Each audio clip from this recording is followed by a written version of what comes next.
इसलिए आत्म तत्व पर विचार करना चाहिए। वो आत्म तत्व क्या है? तो भगवत पादाद्य शंकराचार्य जी ने ही उस आत्म तत्व को जानने के लिए विवेक चूड़ामणि में कहा है कैसे आत्म तत्व का विचार करना चाहिए। अब आत्म तत्व का विचार करने की बात जिज्ञासु के लिए कही जा रही है भगवत पाद के द्वारा, और गुरु को प्राप्त करके समासाद्य दया सिंधुम गुरुम ब्रह्म विदुत्तमम। अभी इन सब का अर्थ करेंगे। ब्रह्मविद कौन है, और ब्रह्मविद में भी ब्रह्मविद उत्तम कौन है ना।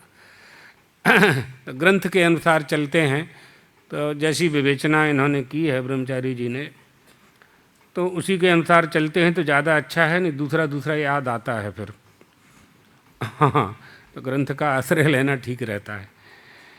तो उसी भगवत पादाद्य शंकराचार्य जी का यह ग्रंथ है विवेक चूड़ामणि, और अपरोक्षानुभूति भी भगवत पादाद्य शंकराचार्य का ही ग्रंथ है। उस ग्रंथ में कह रहे हैं कि कैसे विचार करना है और किस वस्तु का विचार करना है। तो को हम कथमिदं जातम को वै कर्ता च विद्यते उपादानम किमस्ति ही विचारः सोऽयमीदृशः। अपरोक्षानुभूति का 12वां श्लोक है। मैं कौन हूँ? यह नाम रूपात्मक जगत क्या है? नाम और रूप, नाम सुना जाता है और रूप देखा जाता है, और नाम रूपात्मक इस जगत के प्रपंच में ही मनुष्य अपने आप को भूल जाता है, अपने वास्तविक स्वरूप को भूल जाता है। वास्तविक स्वरूप उसका क्या है? को हम, मैं कौन हूँ, मैं कौन हूँ। को हम कथमिदं जातम, पहला प्रश्न यह है कि मैं कौन हूँ। कथमिदं जातम, मैं कहाँ से आया हूँ। को वै कर्ता च विद्यते, यदि मैं कहीं से आया हूँ तो मुझे भेजने वाला कौन है, એટલે कर्ता શું છે, मुझे बनाने वाला कौन है, निर्मित करने वाला कौन है। समष्टि में कहेंगे तो सारी सृष्टि का निर्माण करने वाला कौन है। ये जगत कैसे उत्पन्न हो गया, अर्थात नाम रूपात्मक जगत कैसे उत्पन्न हुआ, इस जगत का उपादान कारण क्या है। सामग्री चाहिए ना, आप मकान बनाते हैं तो 5 तरह की सामग्री की आवश्यकता पड़ती है। ये माइक बोल रहा है तो इसमें भी साधन संसाधन की आवश्यकता पड़ी है। पलंग बनाते हैं तो इसमें भी साधन की आवश्यकता पड़ी है। पूरा संसार बना है, पूरा संसार बनाया गया है, दिखाई तो पड़ ही रहा है। तो जो दिखाई पड़ रहा है उसका कोई कारण तो होगा। अगर कारण उसका बनाने वाला ईश्वर है, पूरी सृष्टि की रचना करने वाला ईश्वर है, तो कौन सी सामग्री से उसने रचना की है। किमीह किंकाया सखलु किमुपायस्त्रिभुवनम किमाधारो धाता सृजति किमु कैश्वर्यै त्वयि अनवसर दोस्तो हतदि कुतर्कोयम। अपने को द्वितीय पाद ही लेना है बस। किमाधारो धाता सृजति किमुपादान इति च, कौन इसकी रचना करता है। कह सृजति, कैसे करता है और कौन सी सामग्री है। उपादान कारण क्या है, कौन सा गारा मसाला ईंटा पत्थर लेकर के आया है, कैसे निर्माण किया गया है इसका। यही विचार करने की बात है, इसी को विचार कहा जा रहा है। बाकी तो सब अनविचार से भी हो रहा, बहुत से काम अनविचार से हो रहे हैं, बिना विचारे भी बहुत काम हो रहे हैं, लेकिन उसका फल आपके अनुकूल नहीं है, मनुष्य की देह के अनुकूल नहीं है। तो इस चिंतन को कि इस जगत का उपादान कारण क्या है, विचारः सोऽयमीदृशः, इसे विचार कहा जा रहा है। ये विचार है।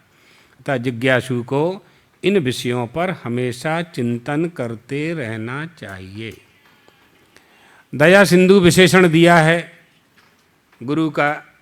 स्वयं ज्ञानामृत से तृप्त होने के कारण सद्गुरु को किसी से कोई प्रयोजन न रहते हुए भी अन्यों के लिए, दूसरों के उद्धार के लिए, शिष्यों के कल्याण के लिए, अपने अनुयायियों के कल्याण के लिए, है ना, उनके दुख के अनुभव को सोचकर करुणावश जो शिष्य को उपदेश करते हैं, उपदेश उपदेश देने की दया करते हैं, उनको दया सिंधु कहते हैं।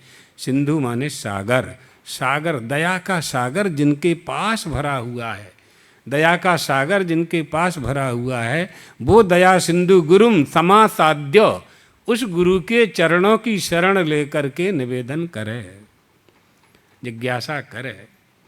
सिंधु शब्द का प्रयोग किया है, दया का सागर जहाँ भरा है। परमात्मा को आनंद का सागर कहा जाता है, जो आनंद के सागर में से एक बूंद आनंद, एक बूंद के आनंद में त्रैलोक्य को वह आनंद प्रदान कर देते हैं।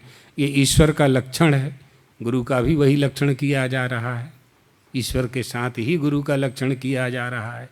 जो आनंद सिंधु सुख राशि, सीकर ते त्रैलोक्य सुपासी, है ना। छोटी सी काड़ी को जल के अंदर डालो और ऊपर उठाओ तो उसमें एक बूंद लग करके आ जाती है। उस एक बिंदु से, सिंधु के आनंद सिंधु के एक बिंदु से पूरा जगत सुपासी आनंद प्राप्त कर लेता है। ऐसे दया सिंधु गुरु को प्राप्त करके जिज्ञासा करनी चाहिए। गुरुदेव बताइए मैं कौन हूँ, को नाम बंधः कथमे से आगतः, कथम प्रतिष्ठा से कथम विमोक्षः, को सावनात्मा परमः को आत्मा, तयोर विवेकः कथम वेदम उच्यताम। गुरुदेव बताइए बंधन क्या है, मोक्ष क्या है, आत्मा क्या है, अनात्मा क्या है, धर्म किसे कहते हैं, अधर्म किसे कहते हैं, धर्म का पालन क्यों करना है, अधर्म का त्याग क्यों करना है, पाप किसे कहते हैं, पुण्य किसे कहते हैं, पुण्य अर्जन कैसे किया जा सकता है, पुण्य जनकता कैसे पैदा होती है, और पाप का फल क्या होता है, पाप का फल क्या होता है। जब इसे जान लेंगे हम पाप करेंगे ही नहीं। एक पंडित जी राजा के महल में चोरी करने के लिए गए। पढ़े लिखे थे लेकिन दरिद्री थे, गरीबी थी। गरीबी दूर करने के लिए राजा के महल में ही चोरी करने चले गए। बड़ी सुरक्षा होती है। तो कई दिनों तक विचार करते करते करते गौशाला की तरफ से पीछे से जाके दीवाल धीरे से निकल करके और अंदर विश्राम कक्ष तक पहुंच गए। विश्राम कक्ष तक पहुंच गए तो वहाँ राजा के विश्राम कक्ष में सोने की थाली रखी हुई थी, चांदी का लोटा रखा हुआ था। तो सोने की थाली को अपने कपड़े के थैला में रख लिए। उसी समय उनका ज्ञान जागृत हुआ। स्वर्णस्तेयी च मद्यपः, ये 5 महापाप हैं। सोने की चोरी करना महापाप है। सोने की थाली निकाल के रख दी, फिर चांदी का लोटा रख दिया। उसका भी कोई श्लोक याद आ गया। पढ़े लिखे थे, विद्यालय में पढ़े थे, पाठशालाओं में। हमारे यहाँ गुरुकुलों में पहले यही सब पढ़ाया जाता था। यही एक अधर्म से बचने का एकमात्र उपाय है। आप किसी से पापाचरण करने से कैसे रोक सकते, कैसे रोका जा सकता है। धर्म का ज्ञान हो जाए तो धर्म का भय बैठ जाए और इसका पाप लगेगा, यह पाप का फल भोगना पड़ेगा, ये भय हमें भयभीत करने लगे तो उस पाप को हम नहीं करेंगे। यही बात है। भागवत जी को पढ़ना चाहिए। 28 तरह के नरकों का वर्णन उनमें किया गया है। कौन से पाप से कौन सा नरक प्राप्त होता है, पढ़ लें तो उस पाप से हमारी बचत होती है, सुरक्षा होती है। नहीं करेंगे, है ना। गरुड़ पुराण को देख लीजिए, उसमें भी लिखा हुआ है। तो इस तरह से पंडित जी ने चांदी का लोटा भी छोड़ दिया। फिर अनाज रख लिया, कुछ भोजन की सामग्री कुछ ही वहाँ थी। तो अनाज की चोरी करने से क्या बिल्ली इल्ली बनना पड़ता है, चूहा होना पड़ता है, वो उनको याद आ गया। तो हाँ, अपने यहाँ सब लिखा हुआ है। हाँ, एक कर्म विपाक संहिता है। हाँ, सब लिखा हुआ है, क्या करने से क्या भोगना पड़ेगा आपको। अंत में उन्होंने कुछ नहीं चोरी की और चले गए वापस।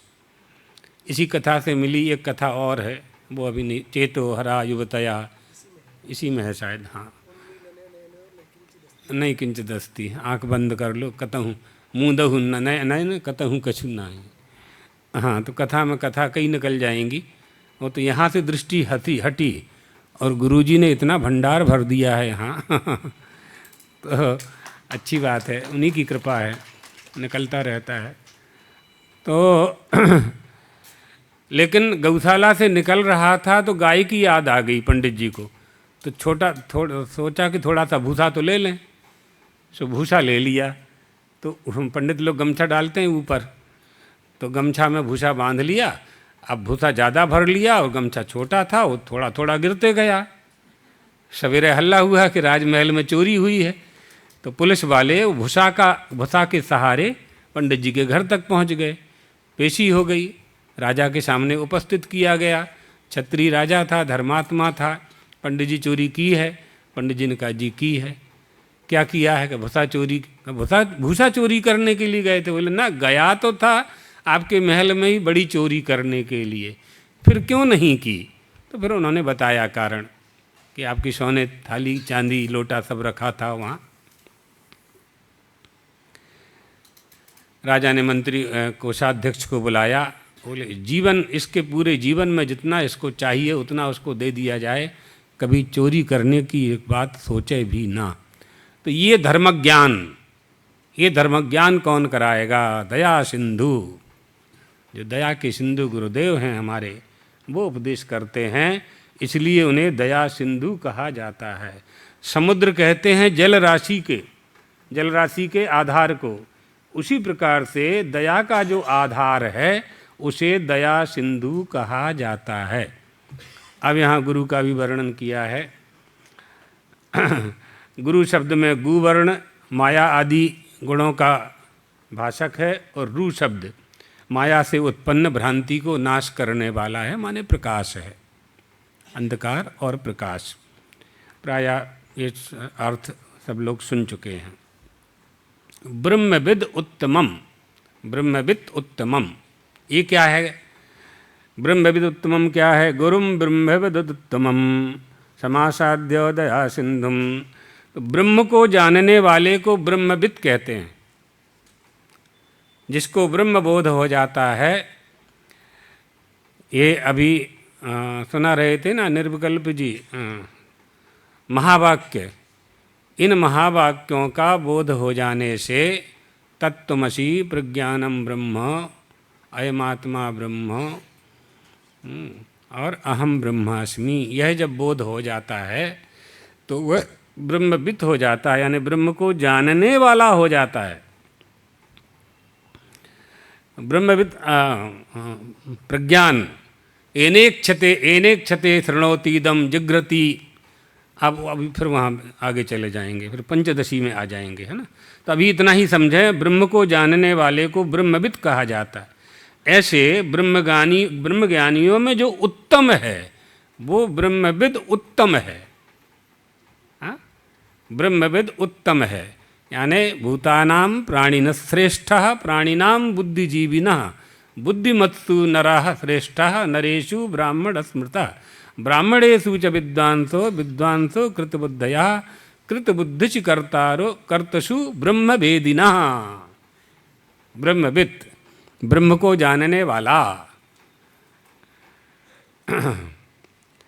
अभी जाना है, अभी भी जब तक जाना है तब तक परोक्ष ज्ञान ही है। अस्ति ब्रह्मेति चेत वेदो, परोक्षता बनी ही रहेगी।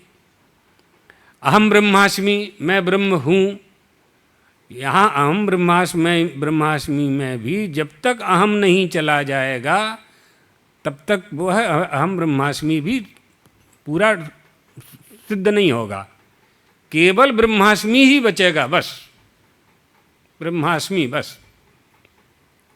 अहम को भी निकालना है, बहुत बड़ी प्रक्रिया है, महावाक्य प्रकरण है एक। तो ब्रह्मविद उत्तम कहा जाता है, जिसमें गीता में स्थित प्रज्ञ कहा गया है। ऐसे सद्गुरु की शरण में आत्मसमर्पण करके, भक्ति भाव से शरणागत हो करके, साष्टांग प्रणाम करके, उनके चरणों में नमस्कार करके, बिल्कुल जिज्ञासु बन करके, परीक्षा लेने के लिए नहीं, गुरु ने आवड़े छे कि नहीं आवड़े छे नहीं, परीक्षा लेने के लिए पूछते हैं बहुत से लोग। हाँ तो जिस बात को जानते हैं उसी को पूछते हैं बहुत से लोग। जब आप जानते हो तो क्यों पूछ रहे हो? तमाराध्य गुरुम भक्त्या, गुरुदेव को विनीत भाव से, विनम्र हो करके, सेवा भक्ति से आराधना करके, गुरु की प्रसन्नता जान करके प्रश्न करे, जान करके प्रश्न करे। गुरु के पास कैसे जाना चाहिए ये भी विधान बना रहे हैं। गुरु के पास कब जाना चाहिए और कैसे जाना चाहिए, है ना। तो भगवत गीता का उदाहरण दिया है। भगवान श्री कृष्ण कहते हैं, तद विद्य प्रणिपातेन परिप्रश्नेन सेवया उपदेक्ष्यन्ति ते ज्ञानम ज्ञानिनः तत्वदर्शिनः। उस ज्ञान को तत्वदर्शी ज्ञानी पुरुष के पास जाकर के जानना चाहिए। आप लोगों को घर संचालन के लिए, घर गृहस्थी चलाने के लिए जो जो वस्तुओं की आवश्यकता होती है, आप वहीं से लाते हैं जहाँ वो मिलती हैं। आप लोगों को मालूम है कि इस दुकान में, इस मॉल में ये वस्तु मिलेगी, तो वहीं से जाकर के लाएंगे। तो आपको ज्ञान चाहिए, अनंत सुख चाहिए, अनंत काल तक चाहिए, अनंत परमात्मा से ही प्राप्त होगा, तो वहीं से प्राप्त करना पड़ेगा। उसी को प्राप्त करने, वहीं प्राप्त करने के लिए जाना पड़ेगा। उसके लिए क्या उपाय है, वहाँ तक पहुँचने के लिए क्या उपाय है? कोई सीढ़ी तो लगी नहीं है, दादरा छे नथी, तो कैसे पहुँचेंगे? तो दया सिंधुम समासाद्य दया सिंधुम, यही एक उपाय है। गुरु की शरण में जाकर के ही निवेदन करना है, और ऐसे गुरु की शरण में जाना है जो तत्वदर्शी हैं और श्रोत्रिय हैं। क्या जानना है गुरु के पास जाकर के? तत्वदर्शी महात्मा गण तुझे तत्व ज्ञान का उपदेश कर देंगे। अगर तत्वदर्शी महात्मा ने समझ लिया कि वास्तव में जिज्ञासु है, जिज्ञासा लेकर के आया है, प्यास लगी है, इसको पिपासु है, तो जल पिलाएगा, कोई भी जल पिला देगा। जिज्ञासु जान लेगा तो सद्गुरु के पास जाकर के आत्म वस्तु को जानने का निवेदन करेगा, है ना। इसी तरह से ऐसा ही उपदेश मुंडक श्रुति में भी आया है। मुंडक श्रुति में भी ऐसा ही उपदेश प्राप्त हुआ है। गुरुप सदन के लिए गुरुप सदन करना चाहिए। जो आप्तकाम होते हैं, जो महात्मा होते हैं, जो आत्मा राम होते हैं, जिनकी कामनाएं नष्ट हो गई हैं, अथ अकामयमानाः न तस्य प्राणाः उतक्रामन्ति आत्मैव समबलीयते, ऐसे महापुरुषों के प्राणों का उत्क्रमण नहीं होता है। एक तो मनुष्य कामना से प्रवृत्त होकर के कर्म करता है, दूसरा कामना की निवृत्ति के लिए कर्म करता है। कामना से मुझे मुक्त होना है, तो कामना की निवृत्ति का उपाय श्रुति ने क्या बताया है?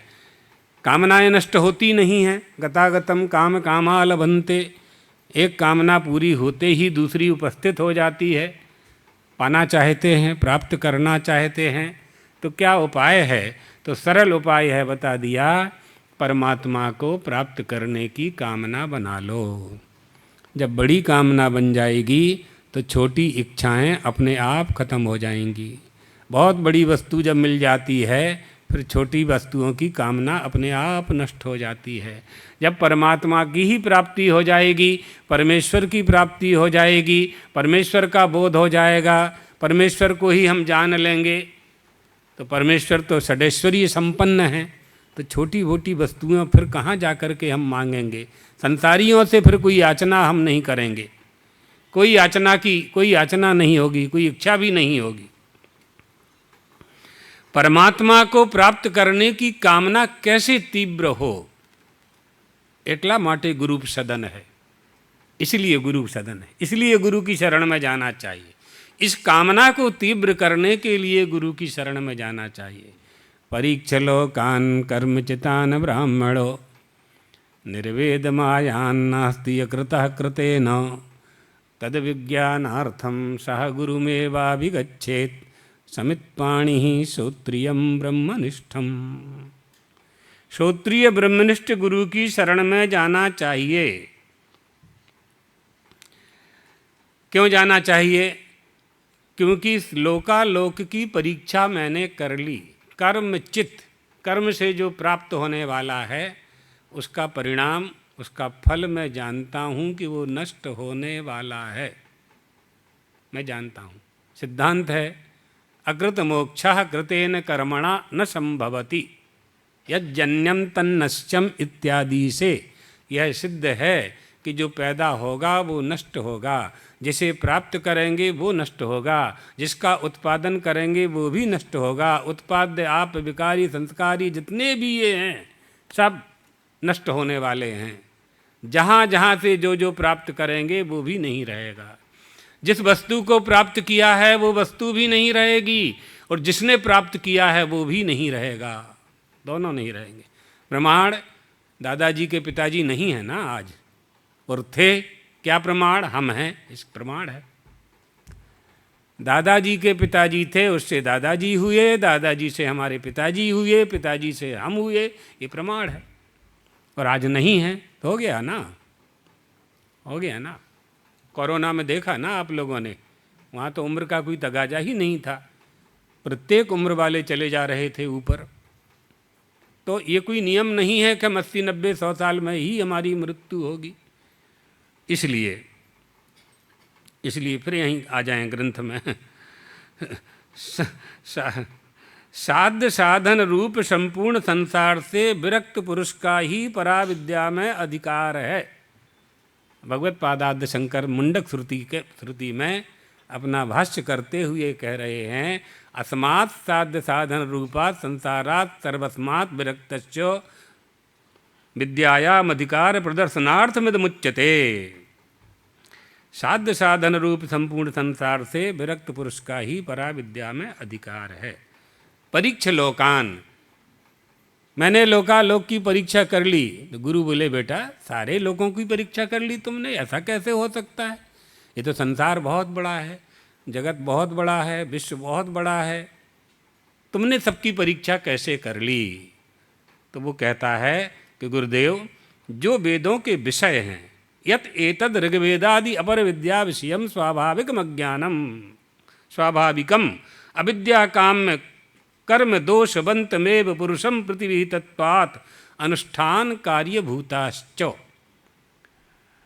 जो वेदों के विषय हैं, जो वेदों में प्राप्त अपरा विद्या के विषय हैं, जो अविद्या काम कर्म रूप दोषों से युक्त हैं, अनुष्ठानों के द्वारा अनुष्ठेय हैं, जिनका विधान कामना पूर्ति के लिए किया गया है, तान परीक्ष, उन सब की मैंने परीक्षा कर ली है, उन सबको मैंने जान लिया है।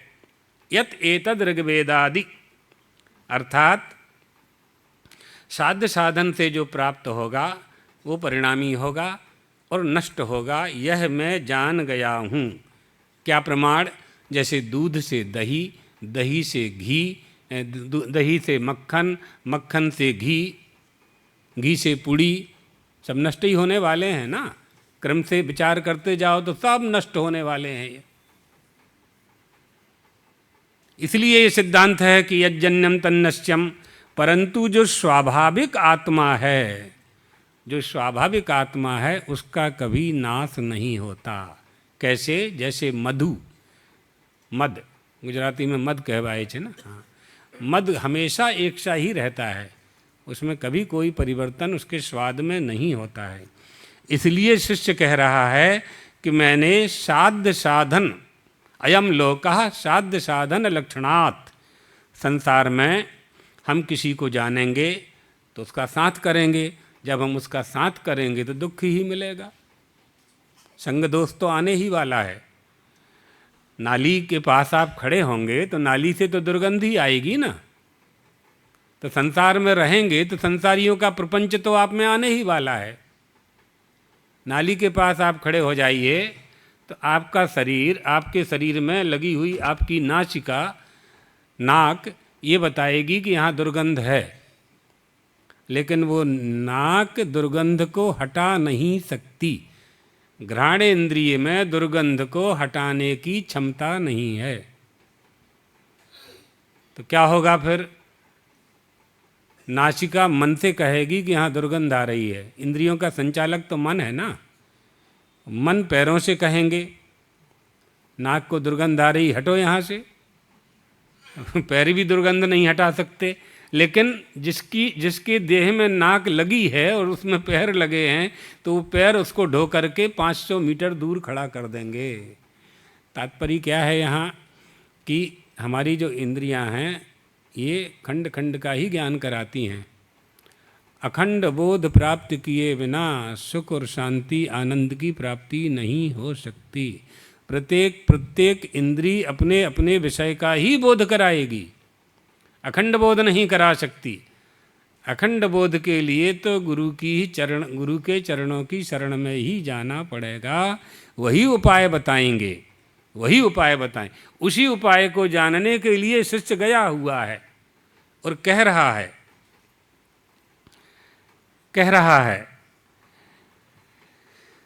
कि संसार से गुरुदेव दुख ही मिलेगा, इसलिए मैंने यह विचार किया लोकालोक का परीक्षण करके कि संसार से विरक्त हो जाना चाहिए। विरक्त होकर के ही मैं आपकी शरण में आया हूँ। एवं समित पाणे गुरुपशक्तिपूर्वक श्रवणानंतरम बक्षमाण रीत्या विवेको जायते।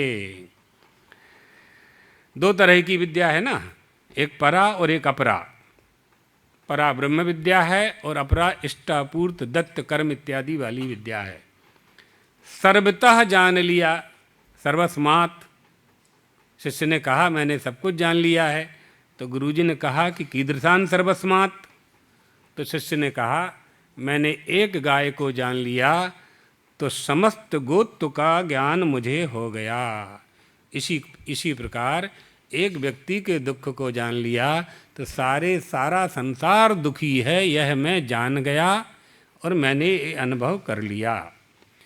मैंने यह भी जान लिया कि लोक में वेद विहित कर्म न करने और निषिद्ध कर्म करने के पाप फल स्वरूप नरक, तिर्यक, प्रेतादि योनियाँ प्राप्त होती हैं।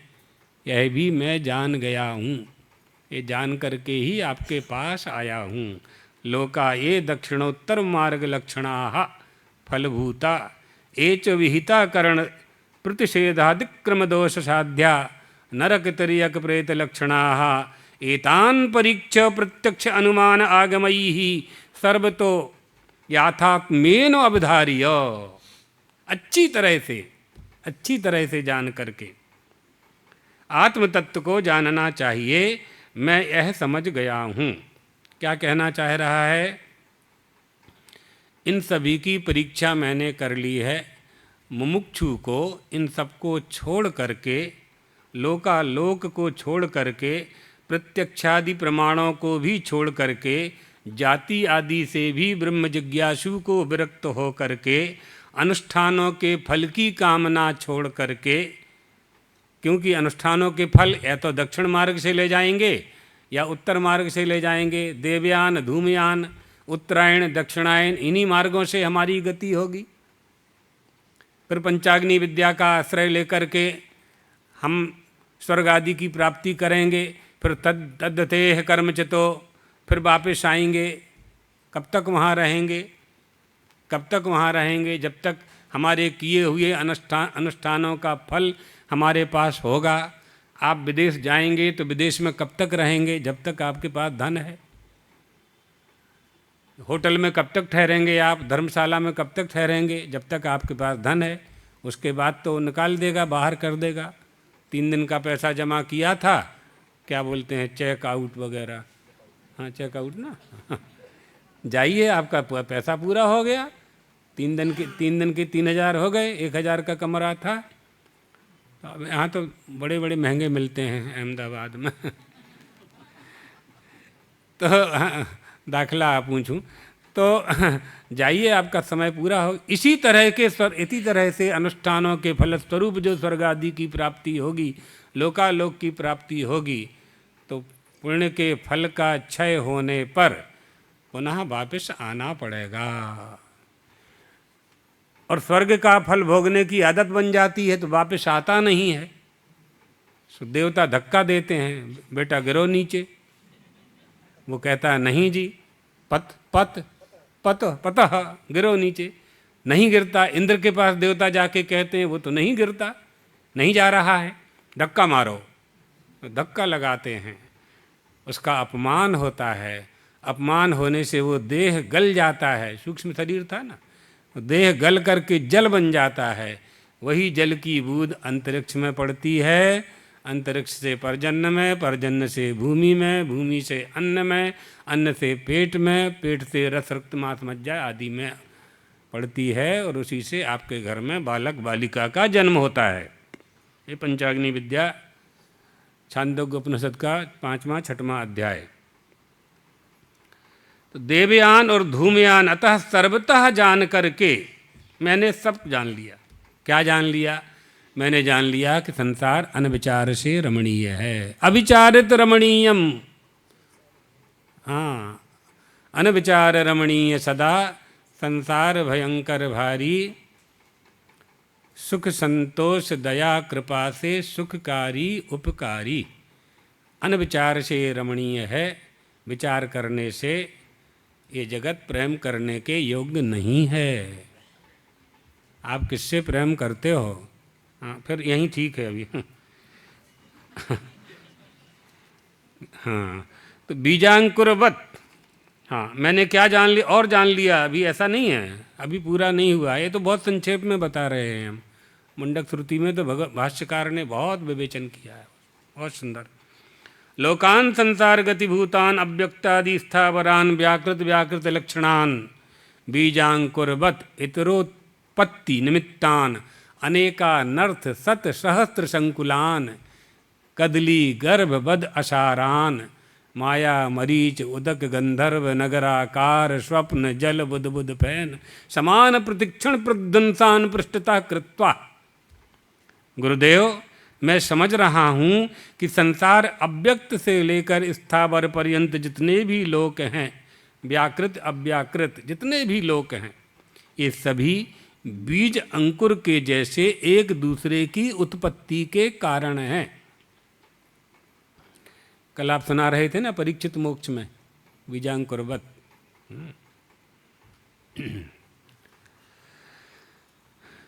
उत्पत्ति के कारण जन्म मृत्यु जरा व्याधि अनंत अनंत अनर्थों से व्याप्त हैं।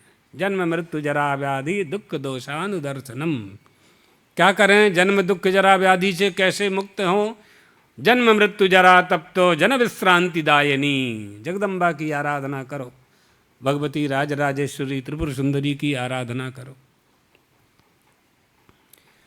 20 साल पहले भोपाल में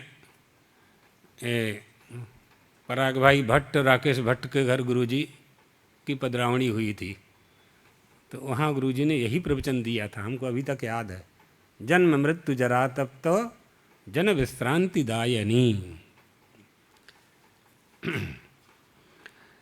तो बीजांकुर की तरह एक दूसरे की उत्पत्ति के कारण जन्म मृत्यु जरा व्याधि अनर्थों से व्याप्त है। और ये जो जगत है ना, ये कदली वृक्ष के समान निस्सार है। कदली के झाड़ के छिलका को निकालना प्रारंभ करें आप, लेयर की लेयर निकालते जाएं, छिल्ला कहीं मड़सेज नहीं। क्यों नहीं मिलेगा? छेज नहीं है, ही नहीं है ही नहीं। आप पूरे जगत में सुख खोजने के लिए चलें, मृग मरीचिका बत मिलेगा ही नहीं, मिलेगा ही नहीं। क्योंकि हो तो मिले, तो फिर सुख कहाँ है? यही जानना है। अतः विचारा कर्तव्या, इसलिए विचार करना चाहिए, सुख कहाँ है, यही तो बात है। कदली वृक्ष के जैसा निस्सार है। और क्या है? का माया मरीच उदक गंधर्व नगर स्वप्न जल बुध बुध फैन के समान प्रतिक्षण नष्ट होने वाला है। द्वारका चले जाइए और समुद्र नारायण भगवान का मंदिर है, वहाँ बैठ जाइए। मौजा आता है, तरंग आती है, एक तरंग आती, दूसरी आती, बुदबुद होता है, फैन होता है, और बुदबुदे होते हैं, ऐसे ऐसे उठते हैं, और एक एक सेकंड में, सेकंड भी नहीं लगता, और नष्ट होते जाते हैं। यह क्रम अनंत काल से चल रहा है वहाँ, अनंत काल से। भगवान श्री कृष्ण ने विश्वकर्मा जी से जो द्वारका का निर्माण कराया था, उसके पहले से भी, उसके डूब जाने के बाद भी, अभी भी यथावत चल रहा है। लहर आती है जाती है, लहर आती है जाती है, फैन बनता है, बुदबुद होते हैं, तरंग आती है ना। यहाँ भी वेदांत है। जल में आने वाली जो तरंग हैं वो कई हैं, दो तरंग हैं। एक तरंग आई, दूसरी तरंग आई, तीसरी तरंग आई, चौथी आई, लेकिन जल एक ही है। यही जानना, यही विचार करना। लहरी बुदबुदादी नाम सलिलाद न पृथकस्थति, अलग नहीं है। फैनस तरंगम बिना नास्ति, तरंगोपी जलम बिना नास्ति। जल ही परमार्थ स्वरूप है, उसको जानना चाहिए।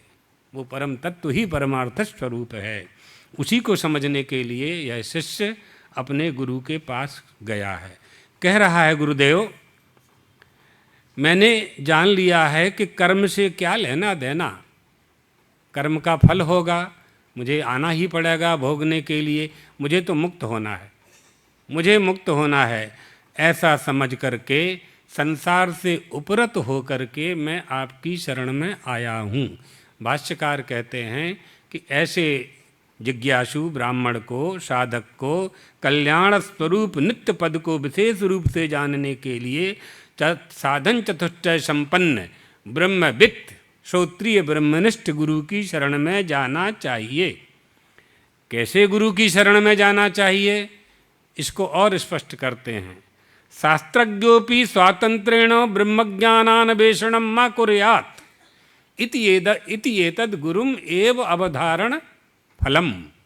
ऐसे गुरु की शरण में जाना चाहिए कि जो शास्त्रज्ञ होने के बाद भी मनमाना उपदेश न करे। शास्त्रज्ञोपि स्वातंत्रेण ब्रह्मज्ञानान्वेषणं न कुर्यात्। भागवत जी में भी है ऐसे ही मिलता जुलता उपदेश, संभवतः पंचम स्कंध में है। गुरोर्न सस्यात् स्वजनो न सस्यात्, पिता न सस्यात्, माता न सस्यात्। अर्थात उसका सार यह है, हाँ ऐसा ही है, सही है। हाँ, ऋषभ देव जी उपदेश दे रहे हैं, तो पंचम स्कंद में ही है। तो जो शास्त्र पंडित होकर, विद्वान होकर ब्रह्मस्वरूप अपने स्वरूप स्वतंत्र रूप से ब्रह्म ज्ञान देने की कोशिश न करे।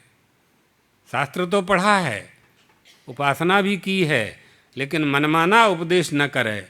जिस देवता का जो मंत्र है, दीक्षा लेने वाले को उस देवता का वह मंत्र जो शास्त्रों में प्राप्त है, जहाँ से प्राप्त होता है, जिन ग्रंथों से, जिन धर्म शास्त्रों से, उसी मंत्र का उपदेश करे। ऐसा नहीं कि मन से कुछ भी लिख करके दे दे। ऐसे विद्वान के पास नहीं जाना चाहिए। तो क्या करना चाहिए? का श्रोत्रिय ब्रह्मनिष्ठ गुरु के पास ही जाना चाहिए। इसी को गुरुपसत्ति कहते हैं। और गुरुमेव कह दिया ना, तो अवधारणार्थक एव पद है। वक्तार मासाद्य यमेव नित्या, यहाँ भी एव शब्द है। तो एव पद दिया गया है। कैसे जाए? का समिधा लेकर के जाए, लकड़ी लेकर के जाए। लकड़ी लेकर के क्यों जाए? सूखी लकड़ी है, रस रहित है। सूखी लकड़ी में रस नहीं है। यहाँ भी कोई कामना नहीं है, अब कोई इच्छा नहीं है, कोई रस नहीं है, कुछ चाहिए नहीं है, कुछ नहीं चाहिए। जैसे गुरुदेव ये सूखी लकड़ी रस रहित हो गई है, इसी तरह से जगत के प्रपंच से ऐसा वैराग्य मेरे मन में आ गया है कि कोई भी कुछ भी प्राप्त करने की कामना ही मेरे मन में नहीं है। केवल ज्ञान चाहिए।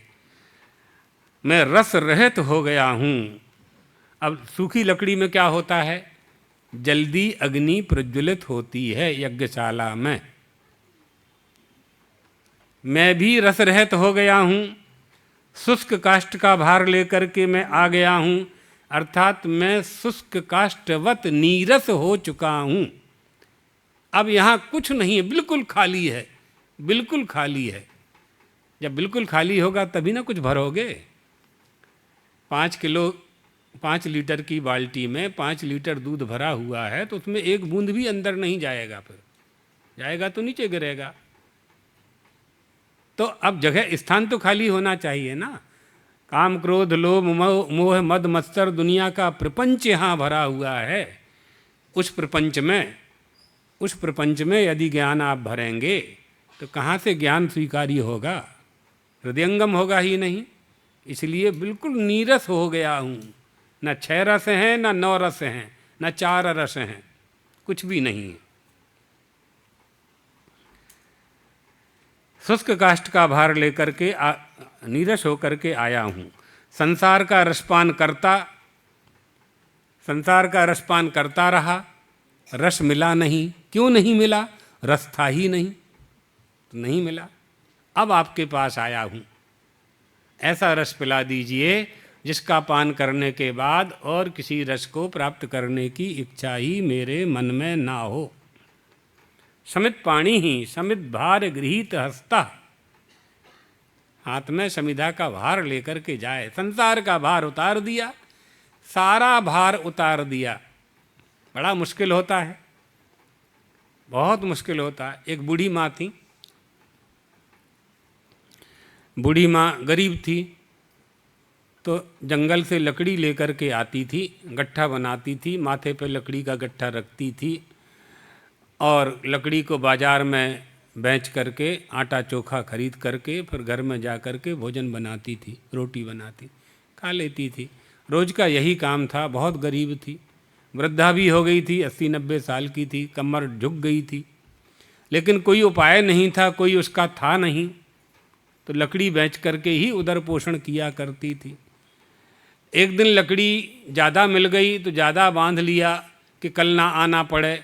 उठाया तो नहीं उठी, तो परेशान हो गई, नहीं उठी। लकड़ी छोड़ना नहीं चाहती थी और लकड़ी का गट्ठा उठता नहीं था। रोने लगी, फिर कोशिश की उठाने को, नहीं उठी। तो उसके मन में क्रोध आ गया, बोले लकड़ी भी नहीं उठती है और मौत भी नहीं आती है। मैं मर जाऊं तो लकड़ी उठाना और बेचना और भोजन बनाना तीनों बंद हो जाएं। तो मैं मरती भी, मौत भी नहीं आती है और लकड़ी का गट्ठा भी नहीं उठता है। तो मौत सामने आ गई, मृत्यु आ गई सामने। बोले तुम कौन हो? कहा मौत है। क्यों आए हो? बोले चलो ऊपर, अब मरना है तुमको। हाँ तुमने बुलाया? हाँ तुमने बुलाया। तुम्ही ने बुलाया तो हमको तो आना पड़े ना, उम्र तो हो ही गई है आपकी, चलो। हमने इसलिए थोड़ी बुलाया, ये गट्ठा उठा और सिर पर रख कर भाग यहाँ से। ये नहीं छूटता है, बहु कठिन छे। समित भार गृहीत हस्ता, संसार के भार को छोड़ करके इस समिधा लेकर के आपके पास आया हूँ। सम्यक इतौ संगतै ही पाणी इति समित पाणी। श्रोत्रिय का अर्थ किया है अध्ययन श्रुतार्थ संपन्नम, वेदज्ञ शास्त्रज्ञ वेद वेदांग में विशारद पद पदार्थ का ज्ञानी, उसकी शरण में जाना चाहिए। ब्रह्मनिष्ठम, ब्रह्मविद, ब्रह्मविद पर से ही ये बात इतनी आगे बढ़ी है ना।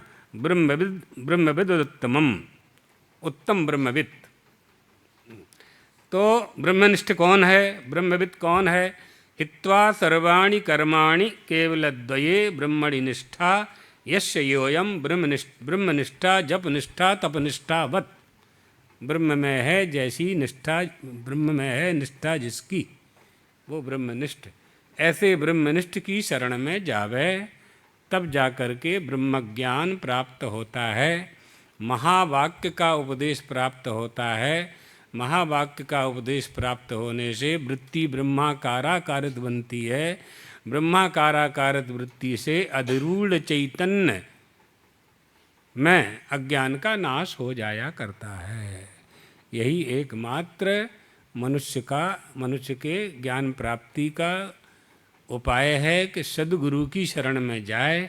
और सद्गुरु कैसा होना चाहिए, उसकी कसौटी क्या है, शिष्य की कसौटी भी बताएंगे, कोशिश करेंगे कल तक वहाँ पहुँच जाएं। शिष्य कैसा होना चाहिए ये भी उपदेश है। गुरु कैसा होना चाहिए, तो गुरु कैसा होना चाहिए ये आपने सुन लिया। श्रोत्रियम ब्रह्मनिष्ठम, श्रोत्रिय होना चाहिए और ब्रह्मनिष्ठ होना चाहिए। तत्वदर्शी होना चाहिए। श्रोत्रिय माने ज्ञानी, सरल भाषा में बिल्कुल, और तत्वदर्शी यानी ब्रह्मनिष्ठम माने तत्वदर्शी, तत्व का जिसे बोध हो गया है, अद्वैत तत्व को जिसने जान लिया है। और कर्म करके मैंने देख लिया, कर्म से मुझे क्यों कुछ मिला नहीं, नहीं कर्मणो ब्रह्मनिष्ठता संभवती, क्योंकि कर्म परायण व्यक्ति की कभी ब्रह्म में निष्ठा हो नहीं सकती। श्री राम जय जय राम।